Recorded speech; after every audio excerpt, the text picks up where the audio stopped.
record it. Great, and I'll ask you guys permission to be recording this. So welcome you guys. Thank you for showing up. This is our August 19th Local Phonology Leader Community of Practice call. Today we're kind of doing a special call. So one thing we've been doing for the past few months is we've been bringing in guests from other local phonology programs to talk a little bit about their programs, because what we really like to do is be able to bring people together, be able to help each other out with volunteer retention or activities to do with your volunteers or ways to engage your community. And so we've been kind of getting tips from other leaders. Today, though, what we're going to be talking about are ways that us at the coordinating office can help support local phonology leaders with resources that you guys can use. And Aisha, that's great that you're a teacher, because we do actually have education resources as well. And I can kind of touch on that today if you'd like. We're currently building a new website. And one of the things is I've been kind of collecting materials for you guys to use, but it's one thing when I'm like, I think this is great for you guys, but we really want to hear your guys' feedback on ways that we can support your programs or support you guys for your programs and provide resources that you guys can use. Elizabeth just asked, is it for Nature's Notebook or USA-NPN? It's kind of both, actually. We are redoing both and putting them together. So we're really excited about it. We've been working really hard on it, and we're just really excited to get feedback from you guys on ways that we can have it ready with materials that are good for you before it's actually launched to everybody. So first of all, we'll go around and we'll introduce ourselves and a little bit of background. And so what I like to do is just a little introduction, where you're from, what you do, and then also like a favorite phonology event that you've noticed recently or since the time of our last call. So I'll kind of get started to show you guys how it works. So my name is Samantha Brewer. I'm the volunteer engagement coordinator for the USA-NPN. I previously did have a local phonology program over at Reed Park Zoo. And a cool kind of nature note or phonology event that I've noticed recently is I dropped off my kids at school last week, and there was a javelina in the parking lot at their school, which is always just a treat to see. If any of you aren't familiar with the javelina, they're a peccary. They kind of look like pigs, but they're not really pigs, but they're kind of closely related to pigs, but they're native here to Arizona. They're kind of scary if you see them in the field, but when you're in the safety of your car, like dropping off the kids and they're walking through the parking lot, it's super exciting to see them. So we'll go ahead and we'll pass it to Erin, and then you can popcorn to the next person. Yeah, so I think I've met all of you except for Aisha, so it's really nice to meet you. I'm Erin Postmus, the outreach coordinator here. And something that I'm really excited about is we've just had our daturas have started to bloom. It's a really cool plants in the Solanaceae family. They have these huge white blooms that come out at night, and we had a bunch of sphinx moths last night that we think are because we had a bunch of hornworm caterpillars that were like munching on the datura a couple months ago, and we left them. We like thought about moving them or squishing them, and we did not. And now we have beautiful moths, so it's been really exciting. I will pass it to Aisha. Hey everyone, and I should have corrected my name at the beginning, so I apologize right away. So it's Aisha Kazi Lampert, and so it's Aisha. I'm in Chicago right now. Yeah, so I teach 4 sections of AP Environmental Science and 1 section of Honors Bio at a Chicago public school. I wear many hats. I'm also a doctoral student studying environmental education, and then I'm an associate for Science and Ed at the Field Museum. And so for me, phonology work is something I've been involved for the past 6 years. And the plant that I'm looking forward to right now in this moment when I'm out or in assigning students prairie plots to observe, they look at the phenophase, it changes throughout the year. The one that I'm excited to see is goldenrod. So the color is absolutely pretty here. Illinois used to be 99% prairie, less than 1% exists today. And so super excited to have students observe prairie plots throughout this year. Oh, that is great to hear. Thank you so much. Oh, that's awesome. All right, Trevor, go ahead. Hi, my name's Trevor Bloom. I'm a community ecologist with the Nature Conservancy based in Jackson, Wyoming. And I'm also working for an organization called Northern Rockies Conservation Cooperative. I apologize, the Zoom on my computer's not been working, so I'm on my phone. So if that's a little bit annoying, I'm sorry about that. But yeah, so about 4 years ago, we started a project called Wildflower Watch, where we're getting volunteer citizen scientists out in the greater Yellowstone ecosystem to monitor phenology, mostly at Blacktail Butte in Grand Teton National Park, but we've now expanded into Bridger Teton National Forest. And this year, I'm excited, we expanded to Hart Mountain Preserve, which is a TNC preserve in Cody, Wyoming. So kind of expanding across the greater Yellowstone ecosystem. And then, yeah, we just published a paper comparing kind of contemporary phenological observations to observations made by Dr. Frank Craighead, who was kind of a legendary biologist in this area who made really detailed notes in the 1970s and showing that the onset of spring has advanced by about 17 days since the 1970s. And let's see. And yeah, and all along the way, I've been inspired by USA-NPN and the researchers there. So, and what I'm most, I don't know if I'm excited, but the fireweed, the tops of them are starting to flower. And there's kind of a folk tale around here in the Rocky Mountains that when the tops of the fireweed start to flower, it's 6 weeks from the first snow, which I'm not quite ready for that. But yeah. So thanks for having me. That is great. Trevor, thank you so much for joining us today, and congratulations on the publication on your paper too, because that's a really big deal. Thank you. Yeah, thank you. All right, Elizabeth, go ahead. Hi all, I'm Elizabeth. I am up in Vermont. I work for Vermont Forest Parks and Recreation for the forest protection section.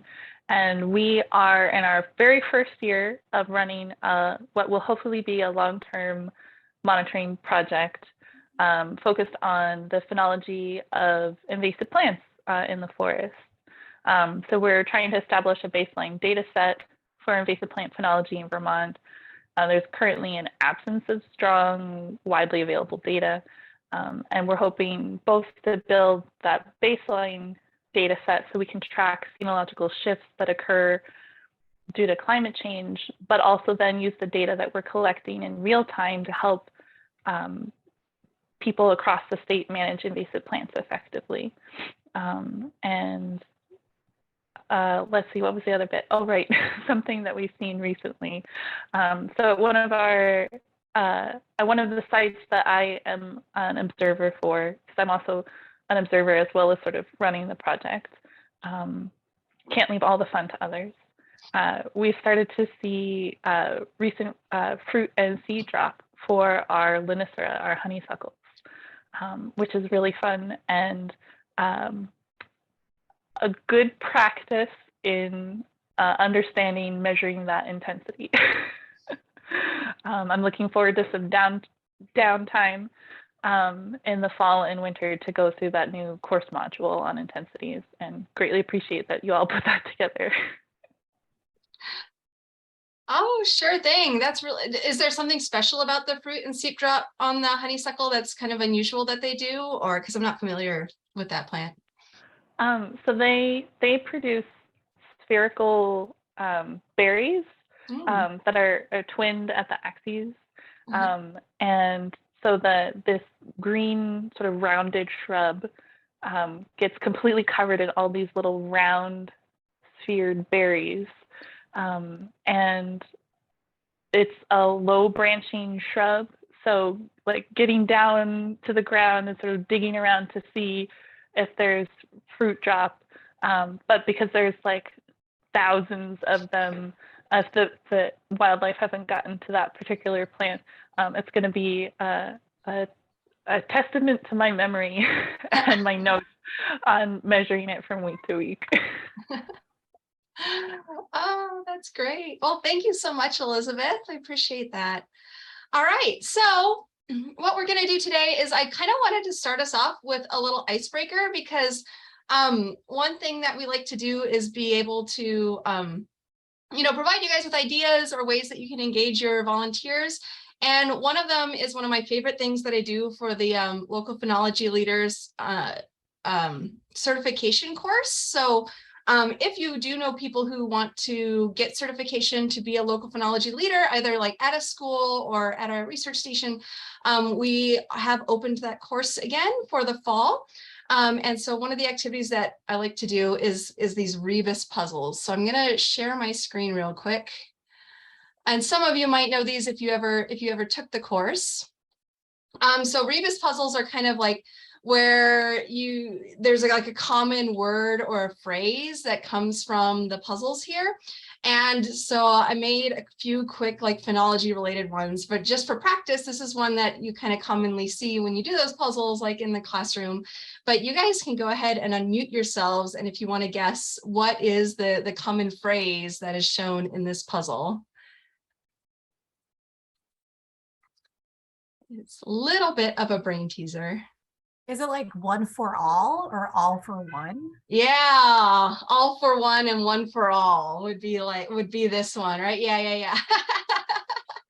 Excellent, excellent. All right, so let me see if I can get the next one. So then I made some phenology related ones. So if any of you are recording with Nature's Notebook, so what would be, what do you think the answer to this puzzle would be?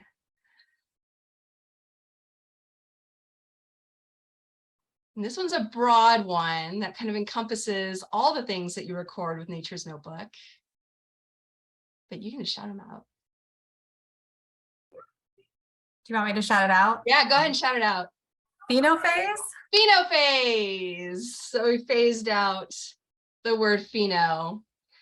And then this one is a particular phenophase that you might be recording with Nature's Notebook. You guys can go ahead and unmute yourselves and shout it out if you can guess it. Colored leaves. Colored leaves. And then here's breaking leaf buds. Breaking leaf buds. And then this one was, I felt particularly clever with this one.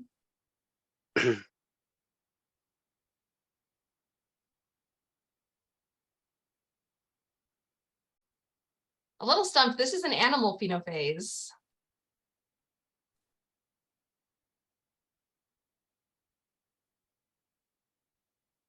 Really? Laying eggs. Yeah, egg laying. Yeah. I love this one. Nice.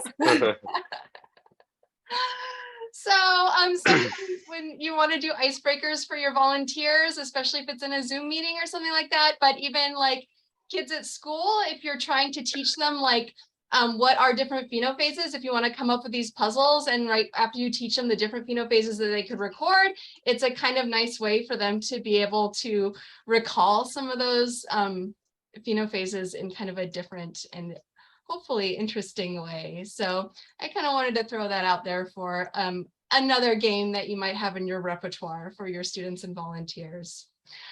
So when I sent out the reminder earlier, I can send you guys the links for these two. I kind of wanted to show you some of the resources that we have available on our current website for local phenology programs. And you can let me know in the chat whether or not you've kind of used these resources. But one of those resource pages that I'm going to put in the chat right now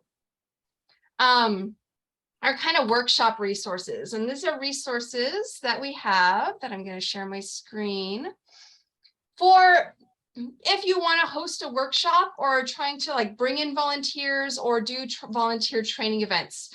So we have kind of these Host a Nature's Notebook events.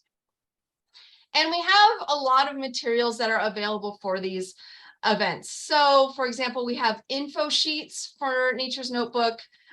We have workshop registration brochures. So we kind of have templates for if you want to host a workshop at your site. It's kind of you can fill your own brochure to be able to invite people in.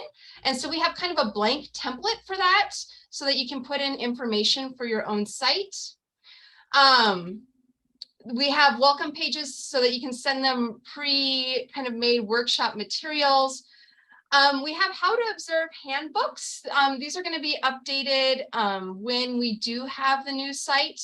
But also one way to direct your observers or to direct your volunteers or students is we do have certified observer courses now that do have, like, it has the intensity module now, and it has like how to use Nature's Notebook, how to set up your site. So we might be replacing some of these paper materials. If you don't think it's very useful to have a paper material for how to observe, it might be easier for your students to go through the observer certification course, because it actually has learning modules where they can actively be learning how to use Nature's Notebook. And then when your volunteers or students, if they have a login, their own login for Nature's Notebook, would also get the certified observer badge, which is going to be kind of important for when you're thinking about data quality, having that badge and knowing that the observer who collected the data has actually gone through the certification course. We have a mobile app tip sheet, but once again, we do have a part of the certified observer certification course is how to use the mobile app. So this is one of those things where we're kind of wondering, we have a lot of materials available to you guys, but we don't know how many of these materials you might actually be needing, because there is a lot out there, and sometimes more is less. And so we're kind of hoping to reduce the number of materials we have, but make sure that the materials we do keep are kind of quality material for you guys. We did have some activities on this page, but we're going to be changing the activities page to be more kind of in line with different grade levels that people have. There is a sample 3-hour lab workshop where we have kind of it's a sample agenda of what you might want to do if you're hosting your own Nature's Notebook workshop, like a way that you could line it up for a 3-hour workshop to be able to train your volunteers. We have evaluation materials, like an example of a way that you might want to evaluate how effective your workshops were. And then we also have different kind of tabling activities and materials as well. So annual reports, if you have a tabling event, or if you have a visitor center and you want to put brochures out about Nature's Notebook or your site and program in particular, we have those resources available. And then we also have our logos. So if you're making your own materials and you need to use the Nature's Notebook or USA-NPN logo, that information is there as well. And then some more flyers and resources. Another host of resources that we have for you guys are these activities. We have been working on our activities page to make it a little bit easier to navigate for the new site. But I do still want to put in the chat the link to this. Just to browse activities, like what sort of activities do you like with Nature's Notebook, or what sort of, or what would you see like kind of improved in some of the activities that we have. But this is going to be pared down, and we're going to kind of separate workshop resources from the activities that might be used in the classroom. And then the third resource we have available is this workshop archive. And excuse me, I'm at the tail end of a cold. But this is an archive of previous workshops that we've done here at the USA-NPN, but it is a lot of information. And once again, we're trying to pare things down so that it's easier for local phenology programs or observers or anyone who's thinking about using Nature's Notebook, a little bit easier for them to be able to navigate.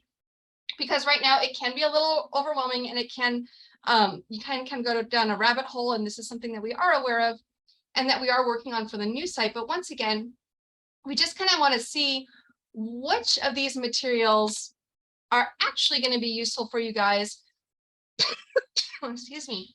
And which materials is like, it's great to have, but we're not sure if this is actually something that's going to be useful for a lot of local phenology programs.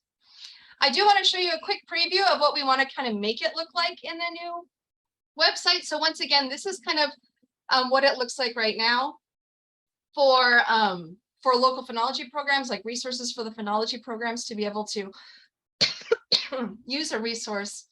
And what we kind of want to make it look like right now is a little more like this, where we just kind of have a few resources available. If there's more that you'd be looking for, or if you think these resources would be useful or not, we would love to hear about that.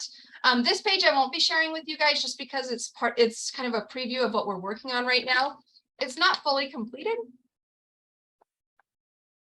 But we did want to show you kind of what we're aiming for it to look like. And we would love to get your opinions on how useful we think that would be. So here's some workshop materials right here. So we kind of have a page for like, if you're developing a workshop, here are some materials that you could use to develop that workshop. If you're just trying to give information at a tabling event or at your visitor center, here's some like information that would be able to be printed out. And then another aspect of local phenology programs and kind of a resource we want to provide for local phenology programs are these phenophase photo guides. So photo guides is kind of a guide of different phenophases for specific plant species. And what we would like is for local phenology, what we'd like to be able to do is that when you find a certain plant or animal that you're going to be monitoring for Nature's Notebook, we would like it to be able to be, if there is a photo guide that's been vetted and has all the appropriate phenophases for the correct plant or animal, that you guys would be able to just click on that plant and animal and be able to download a photo guide that you could use. But if we don't have a photo guide for it, you can say like, hey, there's no photo guide right now. Would you like to create one? And so kind of bringing in that knowledge from all of your programs across the country and being able to share it with everybody. So we kind of have this photo guide, these templates, and then what we would also like to be able to do is a form where people can submit photos of phenophases of the plants and animals that they're seeing at their sites that people can access and use for these photo guides. Right now, it's kind of a process where you have to email us photos and then we upload it to SmugMug, but we kind of want to streamline that process a little bit. We don't have that available right now. So with that, I'm going to kind of do an activity with you guys. There's only 3 of you, so you're going to be one group of 3, but I'm going to put you guys in a breakout room and I'd like you to look through those 3 pages that I sent you. You don't have to do it for very long. We're just going to have it for like, let's say, I'll check in with you guys in 10 minutes, but go ahead and look through those pages and discuss among yourselves some of the things that you like and some of the things that you don't know if it's quite necessary, or if there's something that's missing that you think like, that, you know, if we really need this, I don't see something like this at all, but it would be really, really useful for our program. Note that. I put in a link for a Google Doc where you guys can write your notes and kind of discuss things amongst yourselves. But with that, I'm going to put you in a breakout room. I'll give you 13 minutes since it's 10:27. And yeah, I'll come back to you at 10:40 and you guys can let us know what you think. And I will go ahead, create one breakout room, create. And I think this puts you all in the room. Erin, it's going to put you in the room too, but you can leave the room and that's okay. So I will go ahead. Oops. And delete that one and open the room for you guys. So go ahead, you can join that room. Go ahead, feel free to browse amongst yourselves, talk amongst yourselves, and talk about your programs and what you would like to see available to you guys for these resources. Hello, welcome back. All right, so, I guess I could pull up the Google Doc. Were you able to get the Google Doc? I thought I put on the sharing thing this morning, but it's okay if you wrote your own notes. Maybe you wrote your own notes, but yeah, what do you guys think? Like, what are resources that you like that you think would be helpful for local phenology programs? What do you think that's on there that might be a little too much? And what are some things that maybe aren't available that you would like to be able to see?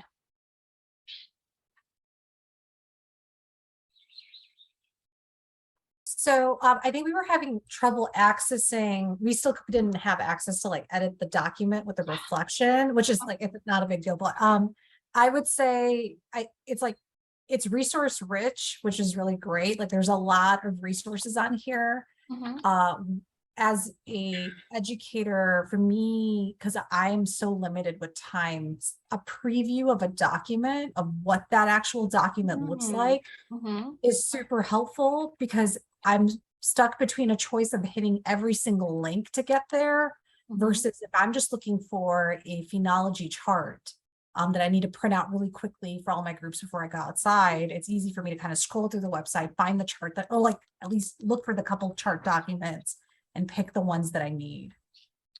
Okay, so like one thing we're doing is like our new education page, for example, like you saw the way it is like right now, but now it's a little bit bigger. Do you think having like a one, just like the cover page of what it looks like, would that sort of thing be helpful to be able to see as you're going through? All right. Like even if it's just a small icon, like it's like, I just think of Google Drive, like when you're on Drive and you see all the icons, they don't have to take up a lot of space, but it's like easy to just kind of scroll through. Oh, thank you. Excellent.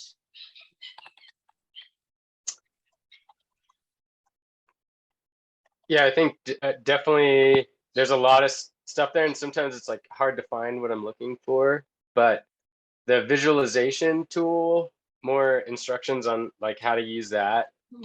And then the one that I wanted to use was this like mobile app tip sheet, and then that one was a dead link. Oh, Good to know. For some reason. okay.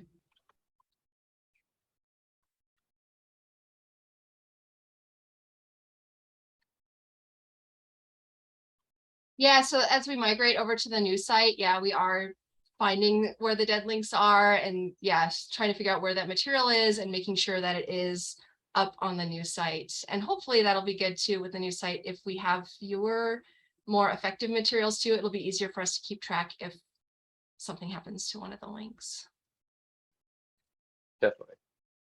So on the comment on the Viz tool, do you think it would be helpful to have a link to the Viz tool, like training materials in this context, or we're thinking more of like having it on the Viz tool landing page? Is that like an intuitive place where would you like know that when you go to the Viz tool link, you could see like learn how to use the tool? It would be like right there. Or would you rather go to like a resources page and look for it there?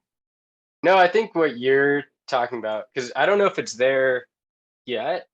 We just have a webinar link where we just like Yeah. had a 1 hour web. We don't have a Okay. the document that like goes through it there. Yeah. Yeah, because to be honest, I hadn't seen it before, and I was like, oh, this is great. And I've like I've played with the Viz tool a few times, so having this would be like I just downloaded this and saved that. So I think having it next to the Viz tool would be an intuitive place for it, because I probably would have found it there. Cool. Yeah. Great. Yeah, we're trying to balance that, like putting the things in the right places where people need them right then versus like having it in a place where it's like with other similar kinds of resources. So yeah, it's good to know that if it was just right on the landing page, that would be intuitive.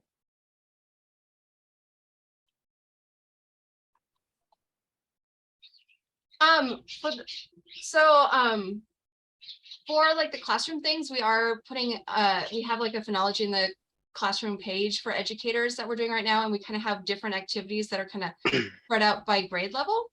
But oh shoot, oh, I lost my train of thought of what I was going to ask.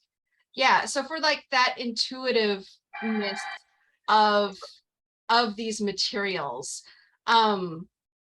Erin, correct me if I'm wrong, if I'm remembering how we're going to put this, but we were going to put these materials where if you already have a local phonology program, you have access to these materials. And I think that, I mean, the page, yeah, it'll be publicly accessible. Right. But we were thinking that right now our issue, I think, is that we are really front loaded in terms of content, where anyone who's like coming to the website can see everything, but it's overwhelming for people that are trying to find a specific thing. So what we're trying to do with the new website is to make more of the content, like trying to put it in places where people probably where and when they need it. So like for the example, the Viz tool, it's like when you're going to use the Viz tool, you see the resource document there. And so yeah, with these workshops and training resources, we're thinking like you wouldn't really need those unless you're already set up with the local phonology program. So we're planning to move them kind of onto these profile pages we're going to be setting up, where you have your description of your local phonology program, and then you have like a resources tab, and that's where you would get to this landing page with all of these links.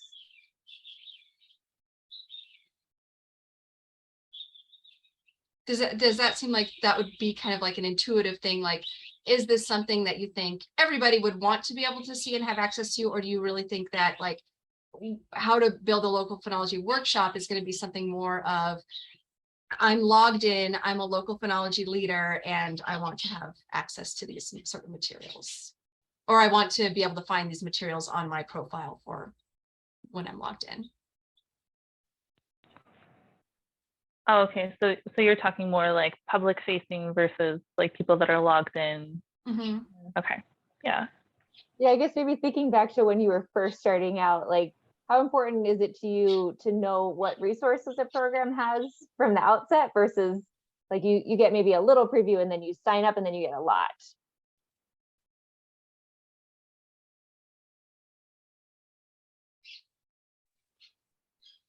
Yeah, I don't know if I have a strong opinion, but I think we all kind of experience like scrolling through these that there's just a lot and it's like, where do you start? So kind of getting funneled to some, more popular, like visually appealing ones. And then, yeah, some of these like workshop archives that are just basically organized by date. Maybe that's something more that you log in to access or Yeah, I want to echo that. I think like, oh, sorry, go ahead. I didn't want to. no, go ahead. Yeah.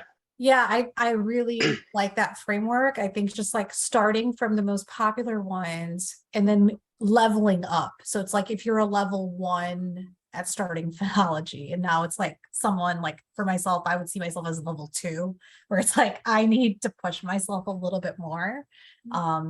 And it's like, and my students, what does that look like? And then maybe I look into what level 3 or level 4 looks like, whether it's like I don't know, you're having students lead things.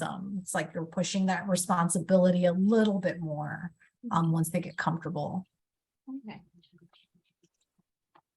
It's like teacher driven to more student oriented, because a lot of this, it's really hard to do student oriented when they don't even know what phonology means. Right. So it's like, there is going to be like, I noticed as much as I want it very student oriented, I have to still help them achieve that basic language down. So I'm looking for resources that capture that basic language and foundation to Oh, get so them kind that of like beginner, intermediate, advanced levels for some of these like activities and things like that. Mhm. That is a good idea for a teacher starting out with phonology versus someone who's been doing it for a while. Yeah, all right.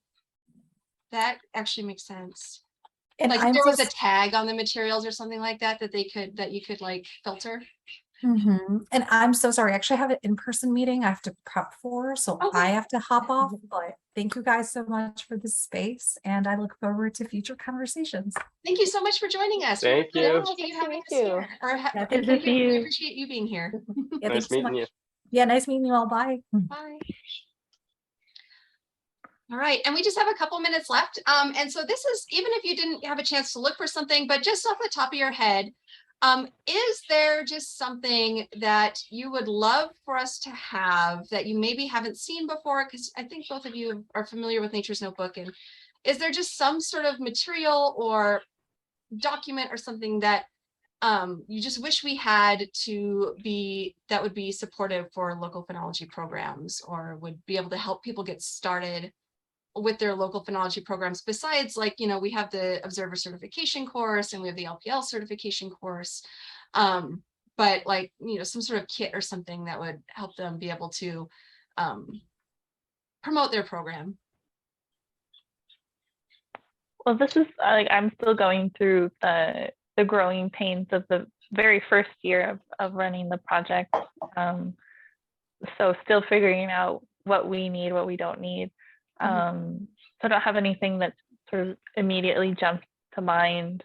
Like in general, I've had thoughts about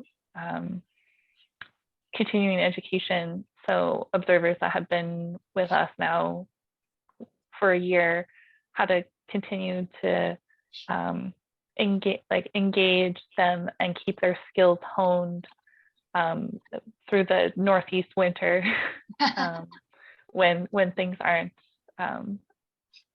very active. And for myself, the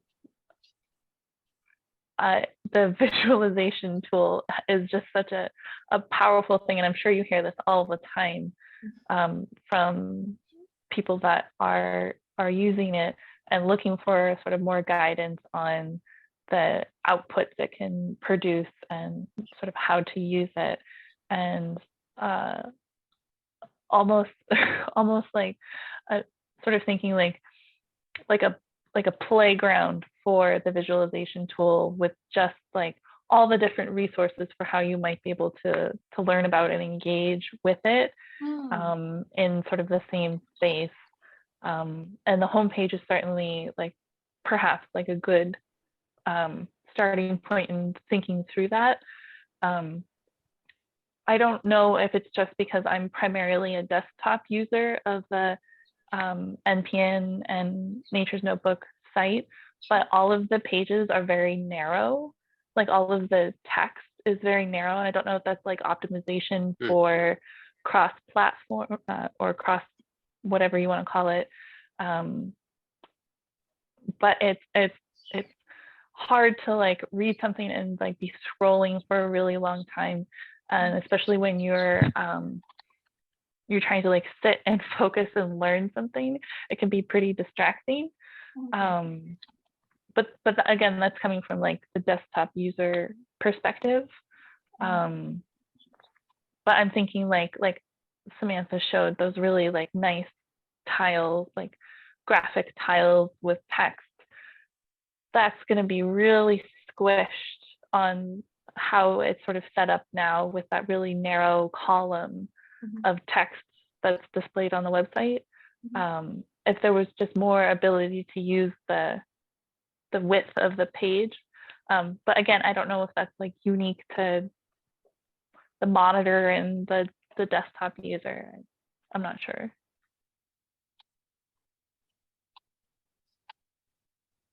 Yeah, that's definitely something we can talk more about. I think we've done a lot of like research on for the new website, like readability and optimizing that, and everything says like make text super narrow because it's hard for your eyes to scroll all the way across the screen and then find your spot again.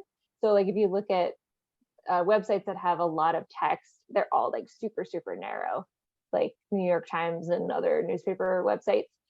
So we are keeping it like that, but then we also have for things that are more like Samantha was showing, the tiles, like you have a preview of a document with a little description that does use a little bit more.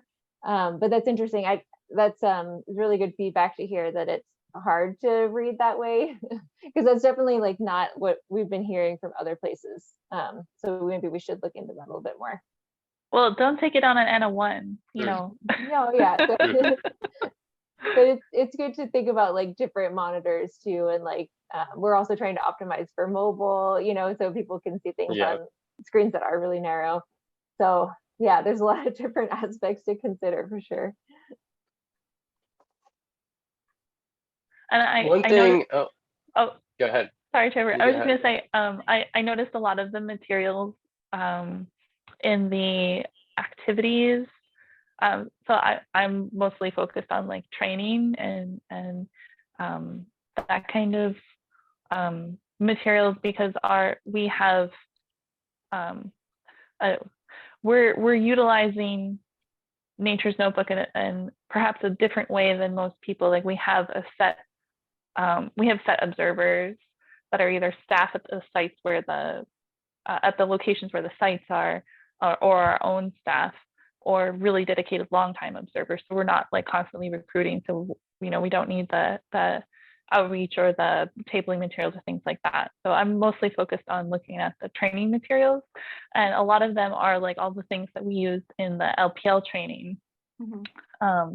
And it's interesting that you were mentioning having that like to the public versus to the user. That kind of material perhaps is more useful to the user, but I don't know, just as a way to sort of like draw the line. Yeah, so training versus like advertising materials sort of thing, or like yeah. So like as an LPL that was looking to develop training materials for my observers, that was the kind of those were the materials that I went back to and looked at and used. I don't know how much like just somebody going to Nature's Notebook or NPN and trying to learn more about it without having an account, like what they would draw from that. Right. Yeah. Yeah, I think so we're imagining these local phenology program profile pages, basically, where you have a landing page and you have a description and then you have some resources. Those would be visible, it would be public, it would be just like not as front loaded, it wouldn't be like the first thing you see. It would be like if you're going to your landing page, you would see the resources or a link to them. And we'd also like to provide a place where you could upload specific resources for your observers. So like if you didn't have a website, you could send your group members there and they could download like a map of your plants, or they could download a special training PowerPoint that you made that's like specific to your Yeah, site. I was going to say something like that too, like at the observation deck for like wildflower watch, like we've got, a 20-page field guide with the phenophases of all those plants, and which I'm happy to share that stuff with you. The template's a little different, but I'm thinking it'd be nice if you were like, when you're on your like observation deck, that there was a little more, well, maybe there's a link or more of a profile of like that specific project. Because there is one, if you like really dig and you're like the different projects, there's like a description, but it's like really buried. But I'm looking at this like my observation deck, and I'm my site is what program is Wildflower Watch, and maybe it had that description right there, and then maybe had a link to the field guide because we have like more context about the project. And that way I could just send volunteers to like that one page and that everything they need is there. But I know that's going to be a lot of work to create for all the programs. And that's just a thought. Yeah, no, that's definitely, it's in our task list is to make profile pages for LPPs. And then it probably would be like on your observation deck, it would be, we're going to rearrange it how it looks now. It's like everything's at the bottom that you need. And so we're going to have it be more like tabs where you can see everything right there. And one of the tabs would be like, look at my groups or my local phenology programs. And then from there, you could get to the profile for that local phenology program. So, great. Yeah. All right, well, it's 11 o'clock. Yeah. I really want to respect your guys' time. But if you have any additional thoughts or anything like that, like definitely email us, let us know. We really appreciate you taking the time to look through these things and let us know what you think. And yeah, if something comes to mind later, like feel free to email us. But we'd love to hear back from you guys. We like to hear what the best ways are that we can support you. And we appreciate you being here today. Yeah, thanks so much. Yeah, thank you guys. That's great. Yeah, thank you. It was very exciting about the new website. I've been through that process, and I know it's a lot of work, and we appreciate you all doing that. Yeah, we're excited to share it around. We are, yeah. All right. Thank you. Have a good weekend. We'll see you all next You too. time. Bye. Bye.